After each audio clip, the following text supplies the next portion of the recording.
আসসালামু আলাইকুম সুপ্রিয় সপ্তম শ্রেণীর শিক্ষার্থীরা। আগের ভিডিওতে তোমাদের রচনামূলক প্রেক্ষাপটবিহীন প্রশ্নগুলোর উত্তর আমি দিয়েছিলাম। আজকের ভিডিওতে আমরা জানব ঘ বিভাগ রচনামূলক প্রশ্ন প্রেক্ষাপট নির্ভর। যে কোনো 5টি প্রশ্নের উত্তর দিতে হবে। তো এখানে তোমাদের সবগুলো দৃশ্যপটের উপর নির্ভর করে প্রশ্নগুলোর আনসার করতে হবে। মোট তোমাদের প্রশ্ন থাকবে 60টি। চলো আমরা প্রত্যেকটি প্রশ্নের উত্তর জেনে নিই। প্রথমে আছে এক, নিচের দুইটি জীবের ছবি দেওয়া হলো। দুটি জীবেরও ছবি দেওয়া আছে। তো উপরে জীব দুইটির মধ্যে 4টির সাদৃশ্য লিখো। এবং খ নম্বরে বলছে জীব এক কোন কোন দিক থেকে জীব 2 থেকে ভিন্ন উল্লেখ করো। চলো আমরা সবগুলো প্রশ্নের উত্তর জেনে নিই। দেখো, রচনামূলক প্রশ্ন প্রেক্ষাপট নির্ভর। 1 নং প্রশ্নের উত্তর, উপরের জীব দুইটি যথাক্রমে অ্যামিবা জীব 1 ও উদ্ভিদ 2, এদের মধ্যে 4টি সাদৃশ্য নিম্নরূপ। এরা উভয় জীব, এরা শ্বসন কাজ সম্পন্ন করে। এদের দেহের গঠন ও কার্যকরী একক কোষ। এরা উভয়ই বংশবিস্তার করতে সক্ষম। এরা উভয়ই খাদ্য গ্রহণ করে। খ নম্বরে দেখো, জীব 1 হলো একটি অণুজীব এবং জীব 2 হলো একটি উদ্ভিদ। অণুজীব সামগ্রিকভাবে উদ্ভিদ থেকে ভিন্ন। নিচে এগুলো উল্লেখ করা হলো।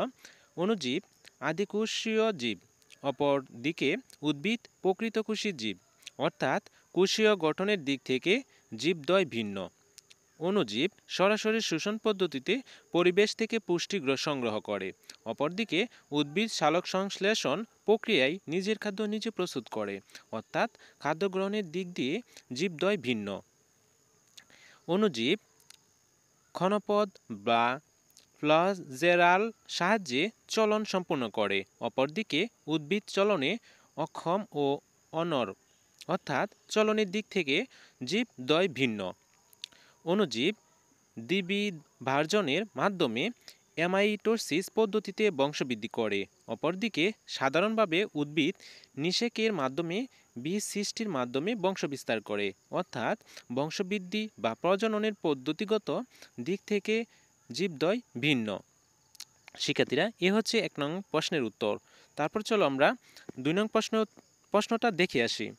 সুমনের মা রান্নাঘরে ভুলবশত তেলের পাত্রে পানি মিশ্রিত করে ফেলে। সপ্তম শ্রেণীতে পড়ুয়া ছেলে সুমন তেলের অপচয় রোধ করার জন্য মিশ্রণ থেকে তেল আলাদা করে উদ্যোগ নেয়।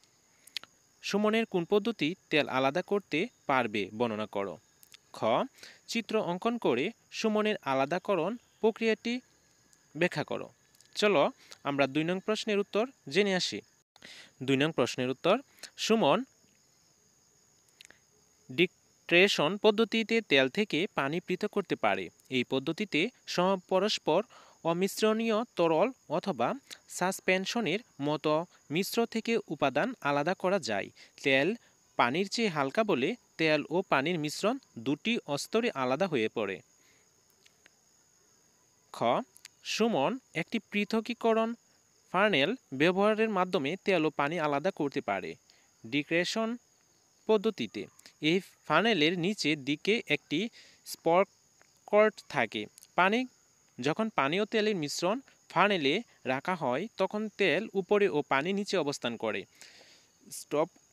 স্টপকক খুললে প্রথমে পানি বের হয়ে যায় এবং তেল উপরে থেকে যায়। এই পদ্ধতিতে সহজে তেল ও পানি আলাদা করা যায়। এই হচ্ছে সুমনের পদ্ধতি: পৃথকীকরণ প্যানেল, তেল, পানি এবং স্পটকট। তারপর চলো আমরা 3 নং প্রশ্নটা দেখে আসি। চিত্রে একটি জীবাশ্ম এবং পৃথিবীর মানচিত্রে দেখানো হলো। মানচিত্রে ডট চিহ্ন দ্বারা পৃথিবীর বিভিন্ন দেশ প্রাপ্ত উক্ত জিম্বাবুকে বোঝানো হয়েছে। এখানে দেখো একটা হচ্ছে জিম্বাবু আর একটা হচ্ছে পৃথিবীর মানচিত্র। এখানে জিম্বাবু কি? উক্ত জিম্বাবুটির গঠন প্রক্রিয়া বর্ণনা করো। খ, বাংলাদেশের উক্ত জিম্বাবুটি পাওয়ার সম্ভাবনা যুক্তিসহ উপস্থাপন করো। চলো আমরা 3 নং প্রশ্নের উত্তরটা জেনে আসি। দেখো, 3 নং প্রশ্নের উত্তর। ক, পুরনো শিলার ভেতর প্রাপ্ত উদ্ভিদ ও জীবজন্তুর ছাপ বা চিহ্নকে জীবাশ্ম বা ফসিল বলে। ডাইনোসরের মতো প্রাগৈতিহাসিক যুগে প্রাণী সম্পর্কে জানা যায় এবং হাড়গোড়ের ফসিল থেকে এই জীবাশ্মগুলো পরীক্ষা নিরীক্ষার মাধ্যমে বিজ্ঞানীরা লক্ষ কোটি বছর আগের পৃথিবীর ও জীবজন্তুর তথ্য পেয়েছেন। এভাবে ডাইনোসর সম্পর্কিত তথ্য আমরা জানতে পারি। প্রাগৈতিহাসিক প্রাণী মৃতদেহ পড়ে থাকে নরম পলিমাটির মধ্যে। ক্রমশ তার নরম মাংসটা পচে নষ্ট হয়ে যায়। হাড়গুলো বেশি দিনও নষ্ট হয় না, বহুদিনও নষ্ট হয় না। এই হাড়গুলোর উপর কাদামাটি আর তার উপর আরও কাদামাটির স্তর জমতে জমতে সেগুলো ঢাকা পড়ে যায়। আর নরম পলিমাটি জমিটা ক্রমশ শক্ত পাথরে পরিণত হওয়ার কারণে এই হাড় অথবা ছাপগুলো পাথরের বুকে স্থায়ী চিহ্ন হিসেবে টিকে থাকে। এভাবে জীবাশ্ম বা ফসিল তৈরি হয়। খ বাংলাদেশে নামক বঙ্গীয় বদ্বীপটির অধিকাংশই ভূমিরূপক পাললিক শিলা দ্বারা গঠিত।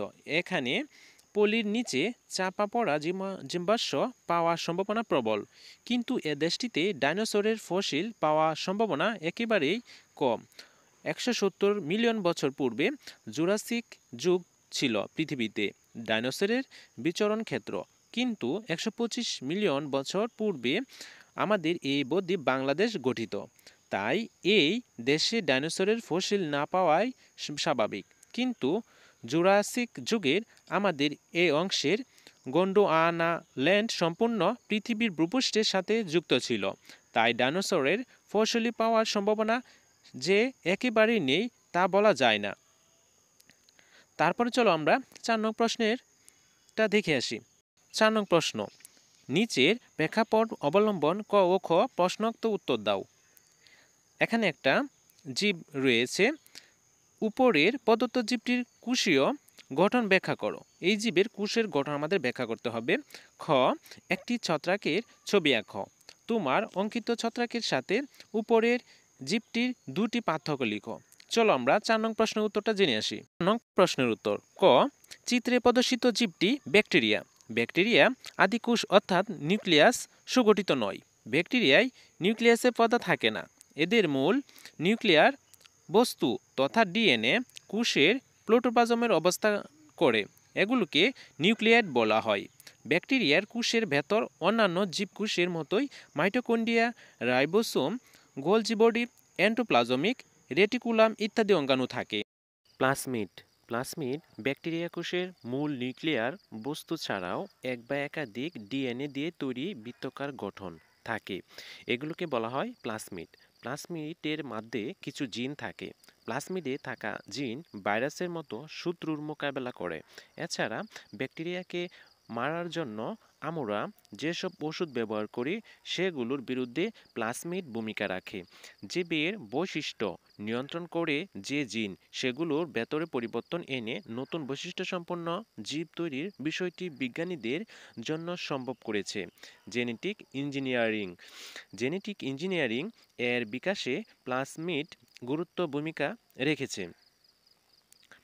ক্যাপসুল ব্যাকটেরিয়ায়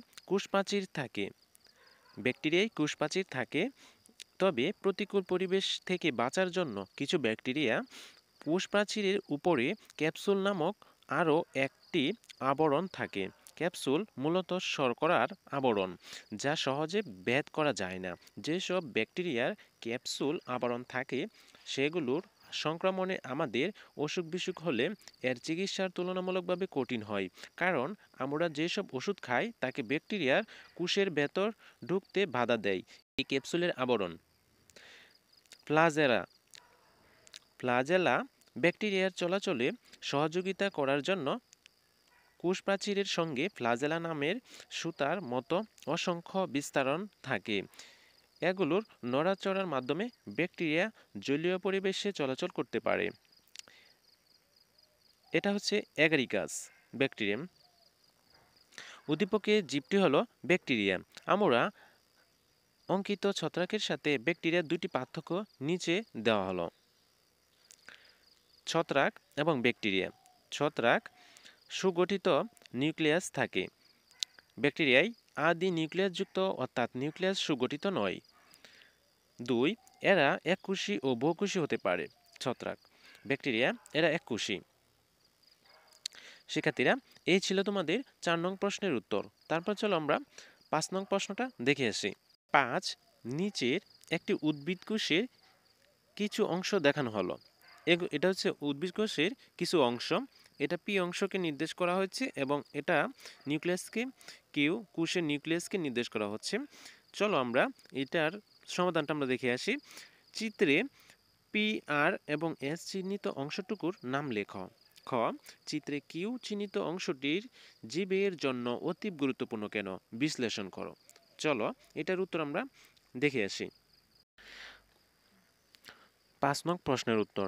ক, উদ্দীপক পি ও আর হলো উদ্ভিদ কোষের কোষ গ্রহবর এবং এক হলো কোষ ঝিল্লি। খ, উদ্দীপকে চিহ্নিত অংশটি হলো নিউক্লিয়াস। বিভিন্ন কোষের প্রোটোপ্লাজমে অবস্থিত দ্বি-স্তর বিশিষ্ট ঝিল্লি দিয়ে ঘিরে রাখা ঘন অস্বচ্ছ অঙ্গাণুটি হলো নিউক্লিয়াস। সকল জীবের কোষে নিউক্লিয়াস থাকে না। নিউক্লিয়াস কোষের সব ধরনের কার্যকলাপের নিয়ন্ত্রণ কেন্দ্র। নিউক্লিয়াসের ভেতরে ক্রোমোজোম নামে একটি বিশেষ বস্তু অবস্থান করে যা জীবের বংশগত বৈশিষ্ট্যগুলো নিয়ন্ত্রণ করে। এই ক্রোমোজোমে আসলে জীবের বংশগতি পদার্থ ডিএনএ এর ধারণ করে। ডিএনএ তথা ক্রোমোজোমের যদি কোনো ক্ষতি হয় তবে তা জীবের জন্য ক্ষতিকর পরিণত বয়ে আনে। তাই ডিএনএকে সুরক্ষা দেবার জন্যই নিউক্লিয়াসের ভেতর তার অবস্থান।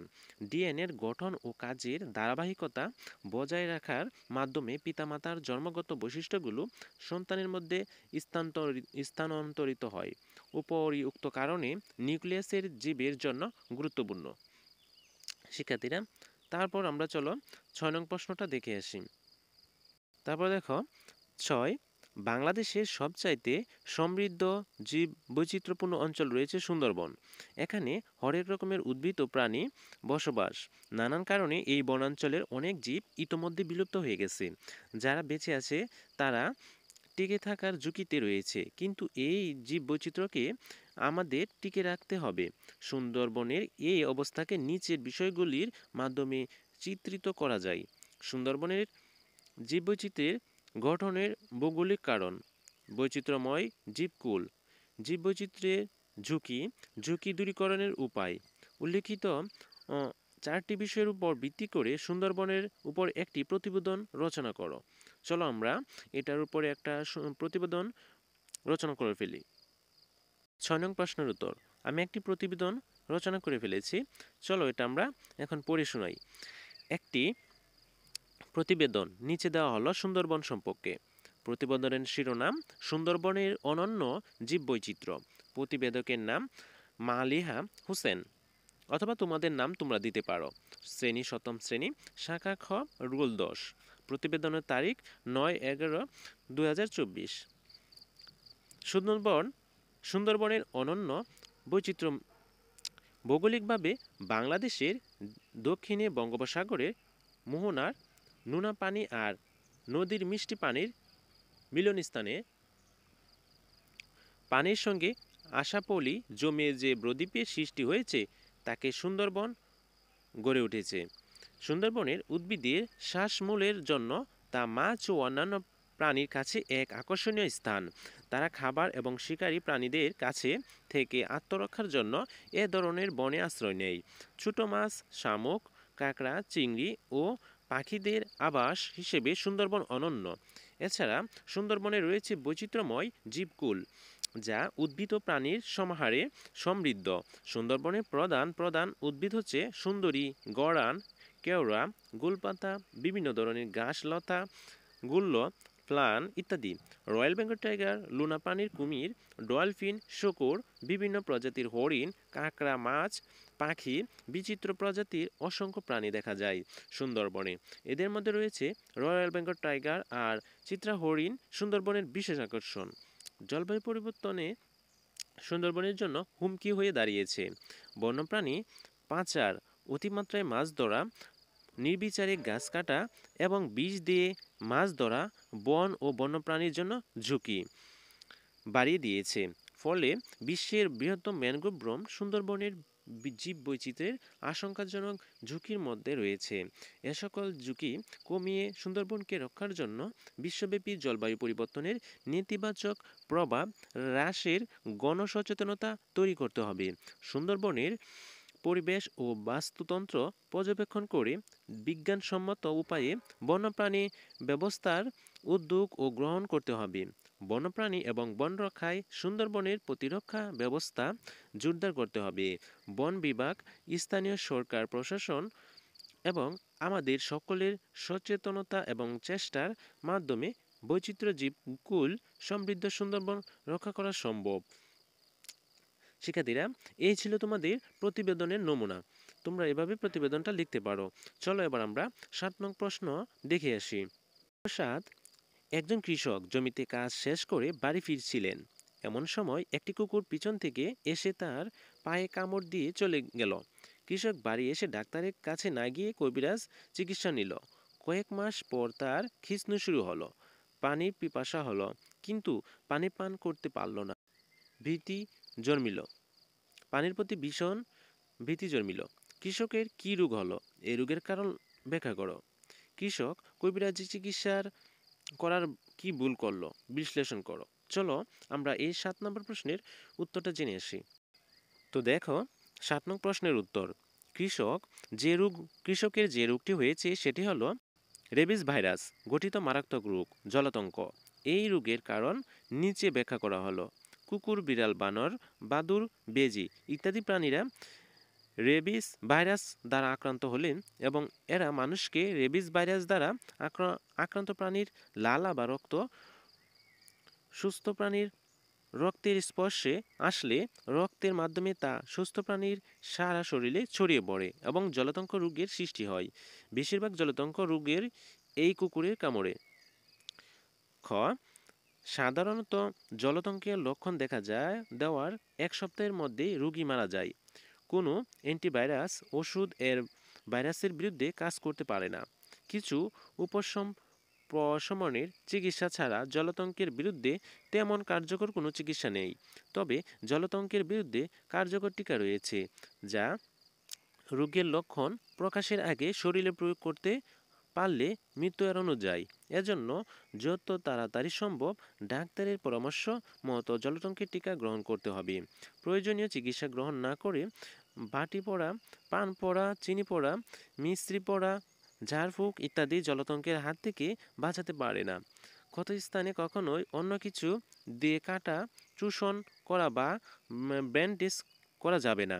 এছাড়া কোনো কবিরাজ বা ওঝার শরণাপন্ন হয়ে কোনো কিছু অবৈজ্ঞানিক কিংবা অপচিকিৎসা গ্রহণ করলে সময় ক্ষেপণ করাও অনুচিত। উদ্দীপকের কৃষক কবিরাজি চিকিৎসা নিয়ে সময় ক্ষেপণ করেছে এবং কয়েক মাস ধরে রোগের লক্ষণ দেখা দেওয়ার নিশ্চিত মৃত্যুর দিকে এগিয়ে যাচ্ছে। শিক্ষার্থীরা, এই ছিল তোমাদের 7 নং প্রশ্নের উত্তর। আশা করি তোমাদের আমি প্রশ্নগুলো বুঝিয়ে দিতে পেরেছি। আমাদের ক্লাসের সকল ভিডিও আমাদের চ্যানেলে দিয়ে দিয়েছি, তোমরা সেখান থেকে ভিডিওগুলো দেখে নিতে পারো। আমাদের চ্যানেলের ভিডিওগুলো কেমন হয়েছে তোমরা কমেন্ট করে অবশ্যই জানাবে।